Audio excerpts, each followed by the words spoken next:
500 บาทเนาะให้ทางเบาเมืองเพิ่นเนาะเบาเมืองอืมเนาะ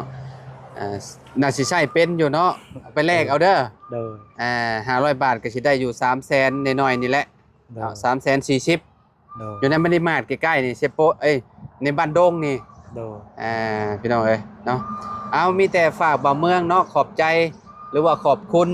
ทางเอ้ยใจดีทางจังหวัดมหาสารคามเด้อบ่าวเด้อเนาะอวยพรอวยไซให้เพิ่นแน่เนาะโดยเอาเว้าตามอยู่ในคลิปนี่แหละโดยขอบใจหลายๆเด้อที่มอบเงินให้เมืองบ่ฮู้สิเว้าแล้วนี่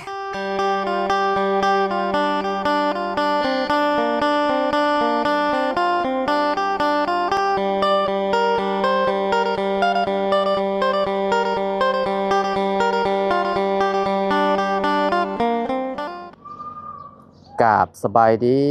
สวัสดี FC เบิร์ดสุขุสุคนเด้อพี่น้องเด้อเนาะบ่ว่าสิอยู่ในและก็ต่างประเทศพี่น้องเอ้ยเนาะมาพบมาพอกันกับเฮาคือเก่าคือเดิมเนาะเพิ่มเติมคือมื้อนี้พี่น้องเฮาก็อยู่ที่เฮือนบ่าวเมืองเด้อพี่น้องเด้อเนาะพอดีว่ามีเอื้อยใจดีเนาะทางฝั่งไทย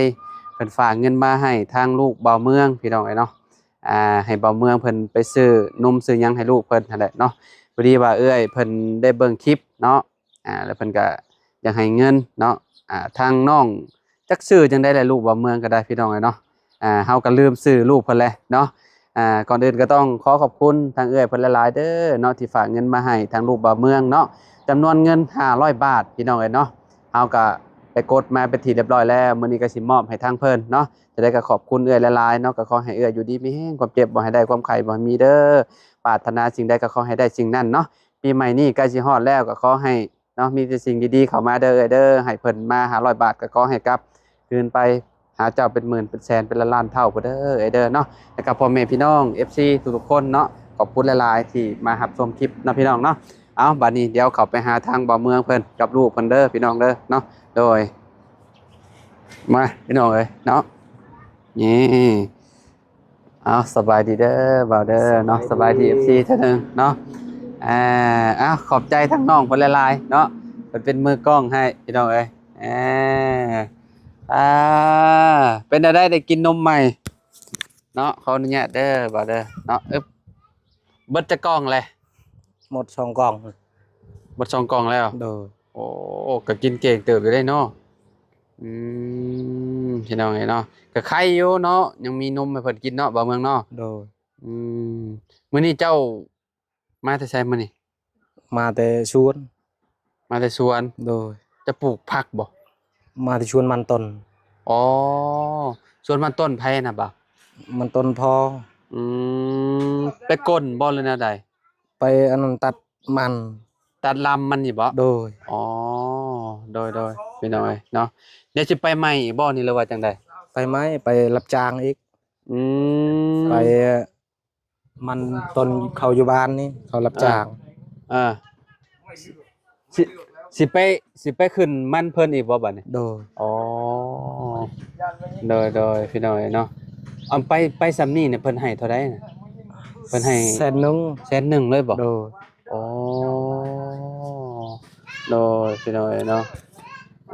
บัดเจ้าไปนี่เจ้าให้ไผเบิ่งลูกเจ้าให้น้องให้น้องชายโดยอ๋อชื่อหยังอันนี้ลูกเจ้านี่ข้อยลืมถามมาแต่โดนแหละลืมแล้วเขาว่าอะไรพันน้องพันธุ์ได้โดเนาะยอืมน้องพันธุ์พี่น้อยเนาะก็พ่อบ่อยู่ก็เอาให้น้องชายเลี้ยงพี่น้อยเนาะอ่าให้เพิ่นย่างรถเพิ่นย่างได้ได้เนาะหรือว่ายังบ่ได้บ่ยังได้ได้แล้วเนาะโดยอ่าอยากลิ้นดิ้นแหละพี่น้อยเนาะคนน้อยนี่อืมเพิ่นก็อยู่เฮือนหลังนี้แหละพี่น้อยเนาะอยู่กับลูกเพิ่นเนาะอืมไปขอมื้อเมื่อวานนี่จะไปบ่วาน บ่พักเออเขามาหาแล้วใช่ไปกลมันโอ้รับจ้างคือเจ้ามาหับเจ้าบ่นี่หรือว่าจังได๋หรือว่าเจ้าไปเองมาฮับอืมเฮ็ดจังได๋ฉบัดนี้ขอเวลาจัก10 นาทีเนาะตอนนี้ก็พี่น้องเอ้ยไกลบ่บ่อนไปน่ะไกล อืมไปคุมื้อพี่น้องหยุดแต่วันอาทิตย์เราก็ได้เนาะเอ้ย นั่นแหละ อยากให้แล้วคนน้อยก็ได้แต่ละแต่ละคืนเพิ่นก็ให้อยู่บ่เวลาอันเพิ่นตื่นมาลูกเจ้าน่ะบ่มีนมกินนมแล้วได้ให้อืมตอนบ่มีนมด้วยให้ตลอดอืมได้ยินว่าตอนนั้นเจ้าย่ำข้าวแบบเป็นน้ำแล้วก็เอาให้เพิ่นกินอีหลีบ่โดยได้ยินอาเจืองเว้าดอกว่าโดยเออบ่มีนมอาก็เอาเขาแล้วยำให้กินอาจักสิเฮ็ดจังไดเนาะแต่ละมื้อน่ะหมอกินจักคาบน้องพันธุ์นี่โอ้ยได้แหละ4คาบ5คาบกลางคืนเด้กลางคืนต่างหากอีกกลางคืนกลางคืนนี่ลูกบ่กินจักเทื่อได้2-3เทื่ออ๋อ2-3เทื่อโดยตื่นมาแล้วกินอืม แต่แต่เพิ่นหิวนมเพิ่นสิแบบตื่นมาแล้วเพิ่นงอแงบ่หรือว่าเพิ่นบ่ได้ให้แบบว่าปลูกเจ้าเองบ่กินเอง อืมนมมาไว้อยู่บนเรานอนก็เราเห็นวางก็ไว้กินเองหั่นเลยโดยเอ่อเวลาเพิ่นอยากเพิ่นก็หยิบกินเลยเองเลยเนาะโดยถ้าบ่ให้แม่นบ่เวลาโดยตื่นมาใครแน่ซะพี่น้องเอ้ยเนาะบ่ค่อยงอแงปานใดคุมื้อนี้เนาะโดยใครกว่าเก่าอยู่เนาะตะกี้คือสิลำบากแฮงตอนใหม่ๆน่ะพี่น้องเพราะว่าซุมเฮาก็โดนเติบแล้วบ่ได้เข้ามาหาทาง ใช่เว้าเมืองเพิ่นนี่เนาะล่าสุดก็คือมอบนมให้เพิ่นมื้อนั้นแหละพี่น้องเอ้ยนมนมกล่องหนึ่งก็กินได้อยู่ประมาณอาทิตย์หนึ่งเนาะได้บ่อาทิตย์หนึ่งกล่องหนึ่งบ่ได้บ่ได้บ่โดยลูกเจ้านี่ได้โดยโอ้2-3มื้อ4มื้อ5มื้อหมดประมาณนั้นเบิดเลยโดยกล่องหนึ่งได้โดยเออก็ก็ถือว่ากินเก่งอยู่เนาะโดยเด็กน้อยกำลังกินพี่น้องเอ้ยตอนบ่มีนมที่ว่าเจ้าหย่ำข้าวให้เรากินเจ้าหย่ำแบบใดแบบจักเทื่อเจ้าหย่ำให้เรา 2-3เทื่อ2-3มื้อ4มื้อ5มื้อหามื้อ4มื้อ5มื้อยำให้เทื่อหนึงโดยเอาบัดนี้เพิ่นบ่ให้บ่ซะให้ยังแต่ๆๆๆให้เพิ่นย่างให้เพิ่นย่างเพิ่นจะไปนำไผน่ะอืมไปลิ้นแหละใหญ่เติบแล้วบัดนี้เนาะได้กินนมแซ่บเอ้ยเนาะเนาะหลานเนาะเออแม่นี่บ่เห็นเลยเนาะแม่เนาะโดบ่มายใกล้เลยบ่มีมาผัวใหม่เลยแล้วบ่จักเนาะยังเอ้ายังอยู่บ้านพลังอืมตอนนี้เด้เจ้า แบบว่ามีครบมีหยังอยู่บ่มีอ่าไปลิ้นไปหยังอยู่บ่ผู้ชงบ่ผู้สาวแหละไปบ่ได้เล่นดนไปเล่นเท่านึงเอ่อคิดสิมีอีกอยู่บ่ครอบครัวหรือว่าพอก่อนจากเพิ่นเขามักก็เอาอาเขาบ่ฮักบ่มักก็แล้ว เขาเจ้าสิมักอยู่บ่อันพอห้างลูกติดมักเอ้ยผู้สาวผู้หยังนี่เขาเจ้าสิเอาอยู่บ่เอาอืมคะแนนมีเงินให้เขาเนาะโดยอันแลเฮือนเราก็มีอยู่พี่น้อยเนาะอันนี้จะปลูกด้วยตัวเองจะบ่นี่เฮือนหลังนี้นะ โดยอืมใช้งบไปเท่าใดนี่เฮ็ดเทือนหลังนี้จักล้านประมาณล้านปลายล้านหนึงนี่เงินไปหา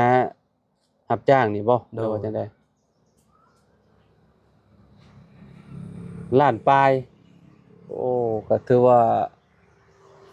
อยู่โอเคเนาะคือสมมุติว่ามีคนใหม่มาก็ได้เนาะพ่อเมืองโดยอืมพี่น้องเอ้ยเนาะปูป้าคนน้อยเนาะมื้อนี้ก็คือข้อยเนาะสิเอาเงินมาให้เจ้าหั่นแหละเนาะพอดีว่ามีทางเอื้อยใหญ่ใจดีเนาะทางจังหวัดมหาสารคามเพิ่นก็บ่ได้บอกชื่อดอกพี่น้องเอ้ยเนาะเพิ่นบ่ได้ออกชื่อออกเสียงเนาะก็มีแต่บอกว่าเอื้อยใจดีเนาะโดยอยู่ทางฝั่งไทยพี่น้องเอ้ยเนาะเราได้เบิ่งคลิปอาเจืองหั่นแหละเนาะ โดยที่ว่าอาเจียงว่าเจ้าอันยำข้าวให้ลูกเจ้ากินว่าซั่นเนาะ พิ่นก็ฝากเงินมา500บาทเนาะ โดย ให้คอยมามอบให้เจ้า โดย เอากลับไปกดมาเรียบร้อยแล้วพี่น้องเอ้ยเนาะ500บาทเนาะให้ทางเบาเมืองเพิ่นเนาะเบาเมืองเนาะน่าสิใช้เป็นอยู่เนาะเอาไปแลกเอาเด้อ โดย 500บาทก็สิได้อยู่300,000น้อยๆนี่แหละ โดย 340,000 โดย อยู่ในบริมาตรใกล้ๆนี่เซโปในบ้านดงนี่ โดย พี่น้องเอ้ยเนาะเอามีแต่ฝากบ่าวเมืองเนาะขอบใจหรือว่าขอบคุณทางเอ้ยใจดีทางจังหวัดมหาสารคามเด้อบ่าวเด้อเนาะอวยพรอวยไซให้เพิ่นแน่เนาะโดยเอาเว้าตามอยู่ในคลิปนี่แหละโดย ขอบใจหลายๆเด้อที่มอบเงินให้เมืองบ่ฮู้สิเว้าแล้วนี่ขอบใจหลายๆเด้อ เนาะก็ขอให้เอ้ยเพิ่นอยู่ดีมีแฮงเนาะ ขอให้เอื้อยอยู่ดีมีแฮง ความ เด้อ เจ็บบ่ให้ได้ ความเจ็บอย่าให้ได้ ความไข้บ่ให้มีเด้อ ความใครอย่าให้มีเด้อ ปรารถนาสิ่งใดก็ขอให้ได้สิ่งนั้น ปรารถนาสิ่งใดก็ขอให้ได้สิ่งนั้น นอนหลับให้ได้เงินหมื่น นอนหลับให้ขอให้ได้เงินหมื่น นอนตื่นให้ได้เงินแสน เงินตื่นให้ได้ให้เงินแสน บ่ว่าเอ้ยสิเฮ็ดการงานหยัง บ่ว่าสิเอื้อยเฮ็ดการงานหยัง ธุรกิจหยัง ธุรกิจหยัง ก็ขอให้เจริญเจริญ ขอให้เจริญเจริญ ในหน้าที่การงานเด้อ หน้าที่การงานเด้อ สาธุ สาธุ เนาะเนาะพี่น้องเอ้ยเนาะทางบ่าวเมืองเราก็บ่เคยอวยพรเนาะบ่าวเมืองเนาะ โดย เอาดีใจแฮงบ่ ดีใจ โอ้300,000ปลายบ่ได้นั่นน่ะ โดย เงินน่ะบ่ได้น้อยๆเด้พี่น้องเอ้ย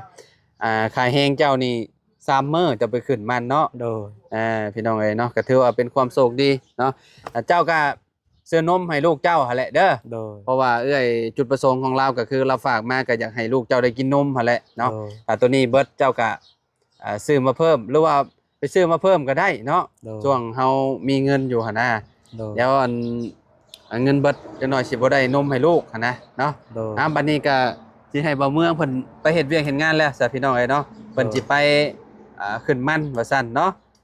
เอาโอเคซะไปเลยเด้อบ่าวเด้อเอาโชคดีเด้อ สบาย สบายดีเด้อไปซะพี่น้องเอ้ยเนาะตอนนี้ก็มอบเงินให้ทางเพิ่นเป็นที่เรียบร้อยแล้วทางบ่าวเมืองอะไรเนาะเพิ่นก็สิไปเฮ็ดเวียกเฮ็ดงานแล้วบัดนี้พี่น้องเอ้ยเนาะพี่น้องเพิ่นเฮ็ดสวนเนาะทางนี้เนาะหม่องกระต๊อบเก่าอาเจืองนี่พี่น้องเอ้ยเนาะเบิ่งไปเบิ่งพักเบิ่งหญ้าเพิ่นก่อนจักเล็กจักน้อยเนาะก่อนสิลาพี่น้องเอ้ยเนาะโอ้คักอยู่เด้นี่โอ้ปลูกผักเต็มอยู่เลยพี่น้องเอ้ยปลูกฝั่งนั้นกับผักคือกันกระเพาะข้าวโพดเนาะเต็มอยู่มีการอยู่พี่น้องเอ้ยเพิ่นเอาน้ำนั่นนี่หดนี่น้ำนี่เลยเนาะน้ำอยู่ในหนองนี่ก็โอ้ดำพี่น้องเอ้ยโอ้ปลาก็หลายอยู่เนาะ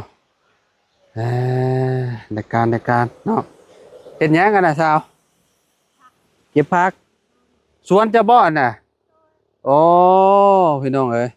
ปลาหลายอยู่เนาะบ่อนอยู่หยิอยู่พี่น้องเอ้ยโอ้ในการอยู่เนาะเก็บผักพี่น้องเราสิไปคั่นส้มบ่ไปกินอ๋อโอเคพี่น้องเอ้ยเนาะไปซะพ่อแม่พี่น้องจังได๋ก็ขอบคุณ FC ทุกๆคนขอบคุณเอ้ยใหญ่ใจดีเนาะทางจังหวัดมหาสารคามหลายๆที่ให้เฮาเป็นสะพานบุญให้เด้อเด้อเนาะขอให้อยู่ดีมีแฮงความเจ็บบ่ให้ได้ความไข้บ่ให้มีปรารถนาสิ่งใดก็ขอให้ได้สิ่งนั้นเนาะเจริญในหน้าที่การงานเด้อเด้อปีใหม่ก็สิฮอดแล้ว